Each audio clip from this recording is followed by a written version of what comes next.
Baik, selamat malam Bapak Ibu sekalian. Assalamualaikum warahmatullahi wabarakatuh. Perkenalkan, saya Rahmana Teresa, mahasiswa S2 Penelitian dan Evaluasi Pendidikan di Universitas Negeri Semarang. Senang sekali pada kesempatan kali ini saya bisa berbagi untuk menyampaikan topik yang menurut saya sangat penting ya di pendidikan saat ini, yaitu tentang gaya belajar. Nah, integrasi gaya belajar dalam instrumen tes kognitif yang efektif dan juga inklusif. Baik, langsung saja kita mulai untuk topik kali ini dengan fondasi pentingnya tes kognitif. Jadi, sebagai pendidik, kita tentu sepakat bahwa tes untuk mengukur kemampuan kognitif peserta didik ini memegang peranan yang sentral. Ya. Jadi, bukan hanya sebagai alat untuk mengukur angka atau mengukur nilai, tapi juga sebagai jendela untuk memahami sejauh mana peserta didik ini telah mencapai penguasaan pengetahuannya, telah mengembangkan pemahamannya, telah menerapkan ilmu dalam berbagai konteks, telah mengasah kemampuan berpikir kritis dan analitisnya, dan juga yang terpenting sejauh mana peserta didik ini telah mencapai tujuan pembelajaran yang ditetapkan sebelumnya. Nah, dalam penyusunan instrumennya, adakah tantangan yang kita hadapi? Jadi, dalam praktiknya itu kita seringkali dihadapkan pada uh, tantangan dihadapkan pada kenyataan bahwa soal-soal yang ada itu masih bersifat one size fits all atau sifatnya itu seragam ya, satu untuk semua. Padahal ketika pembelajaran mungkin sudah menerapkan diferensiasinya gitu. Tapi ketika untuk mengukur kemampuan siswanya itu kok kembali lagi bersifat seragam gitu. Atau bisa juga contohnya itu ketika pengembangan instrumen ya, misal mengembangkan instrumen keterampilan berpikir kritis pada materi A gitu, atau pengembangan instrumen literasi numerasi pada materi B. Nah, yang mana ketika kita menyusun instrumennya, pasti memperhatikan indikator-indikator dari kompetensi yang akan dicapai gitu. Nah, untuk memastikan juga bahwa soal-soal yang dikembangkan itu benar-benar mampu mengukur atau mampu membantu siswa untuk mencapai kompetensi yang diharapkan. Jadi pada kenyataannya, eh,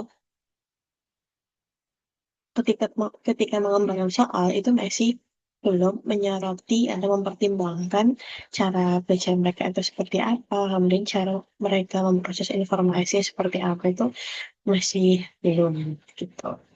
Nah, tantangannya yang pertama itu bisa menyebabkan potensi bias ya, yang mana tanpa disadari format asesmen yang biasa kita kembangkan selama ini itu mungkin menguntungkan salah satu gaya belajar tertentu gitu. Sedangkan gaya belajar yang lain itu masih kurang diakomodasi.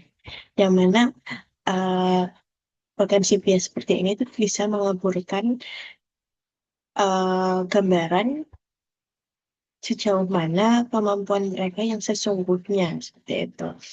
Bisa jadi mereka itu selama ini ketika mengerjakan asesmen kok masih kelihatannya masih kurang gitu, bisa jadi karena soal-soal yang disajikan formatnya itu hanya menguntungkan gaya belajar tertentu itu tadi, jadi belum disesuaikan dengan gaya belajar yang ada di kelas gitu.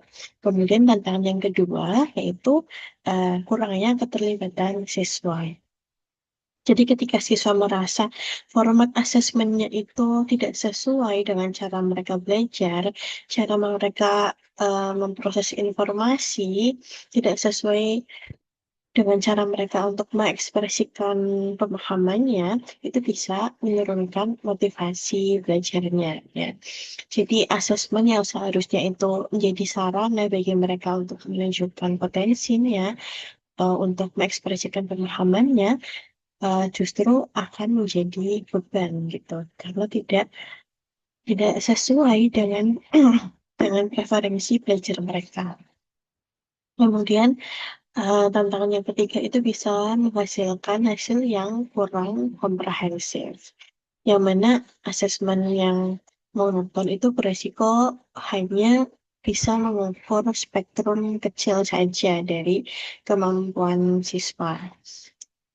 Khususnya apabila instrumen yang dikembangkan itu masih belum disesuaikan dengan gaya belajar siswa-siswa yang ada di kelas. Gitu.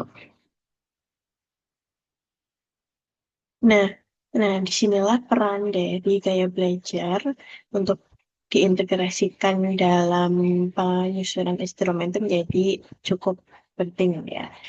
Itu dengan cara personalisasi pembelajaran.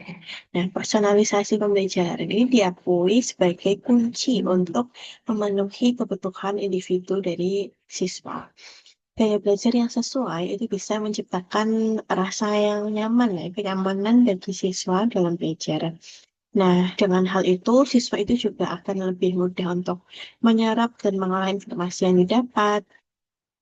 Kemudian dengan memberikan instruksi atau stimulus yang sesuai dalam format assessment, itu yang sesuai dengan gaya belajarnya, maka siswa akan lebih semakin cepat dan juga tanggap dalam menerima instruksi tersebut, sehingga tingkat keberhasilan dalam belajarnya itu juga akan meningkat gitu.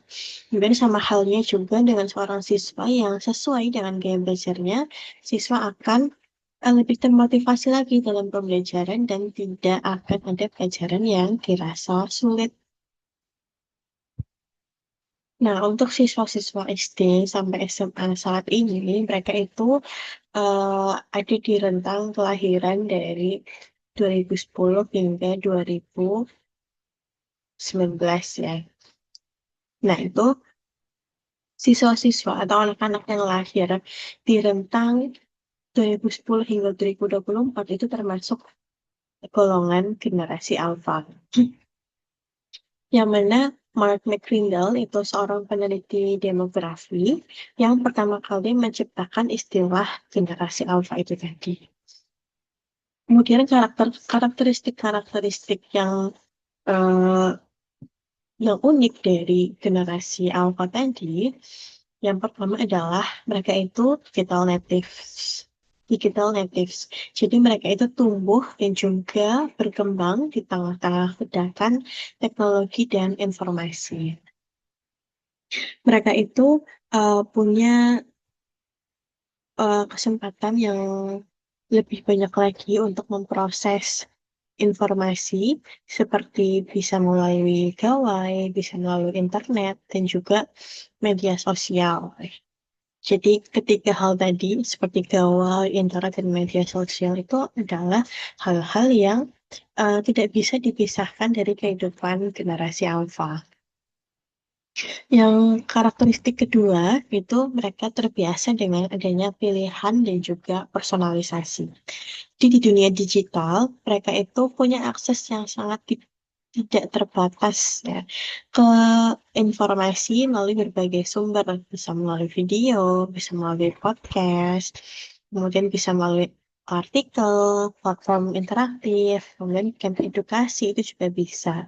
Mereka itu terbiasa untuk memilih konten-konten yang sesuai dengan minat mereka, sesuai dengan cara mereka memproses informasi gitu. Mereka bisa mengatur kecepatan belajarnya sendiri, kemudian bisa mendapatkan pengalaman yang lebih personal. Karena mereka bisa memenuhi kebutuhan itu sesuai dengan uh, karakteristik yang ada dalam dirinya. Nah, karakteristik-karakteristik dari generasi alpha ini tadi itu bisa membawa implikasi bahwa pendekatan asesmen yang kaku dan seragam itu mungkin terasa kurang relevan ya dan memotivasi bagi mereka. Nah, sebaliknya, mereka itu akan lebih responsif terhadap asesmen yang menawarkan pilihan, juga menawarkan fleksibilitas dan bisa mengakomodasi berbagai cara untuk menunjukkan pemahaman. Jadi sederhananya, Karena generasi alfa ini eh, hidup di mana mereka itu memiliki banyak pilihan untuk berkembang, mereka punya banyak akses yang sangat tak terbatas ke berbagai informasi, maka sebagai pendidik kita juga perlu menyediakan banyak pilihan agar mereka bisa berhasil dalam proses belajarnya gitu. Salah satunya dengan memberikan banyak pilihan sesuai dengan gaya belajarnya dalam instrumen tes untuk mengukur kemampuan kognitif. Seperti itu. Nah, demikian paparan pada topik kali ini mengenai gaya belajar, integrasi gaya belajar pada pengembangan instrumen tes kognitif yang efektif dan juga eh, fleksibel. Harapannya apa yang saya sampaikan tadi bisa menyadari betapa urgensinya integrasi gaya belajar tersebut dalam penyusunan instrumen. Semoga apa yang saya paparkan tadi itu juga bisa memberikan pengetahuan yang baru, wawasan yang baru, dan menjadi inspirasi Bapak Ibu semua untuk meningkatkan kualitas pendidikan. Seperti itu. Demikian paparan dari saya mengenai topik gaya belajar kali ini. Pada pertemuan selanjutnya kita akan membahas lebih dalam lagi perbedaan multirepresentasi dan juga gaya belajar. Supaya Bapak Ibu lebih paham lagi untuk penerapan gaya belajar dalam instrumen itu seperti apa. Baik, sekian pemaparan dari saya pada topik kali ini. Kurang lebihnya mohon maaf. Wassalamualaikum warahmatullahi wabarakatuh.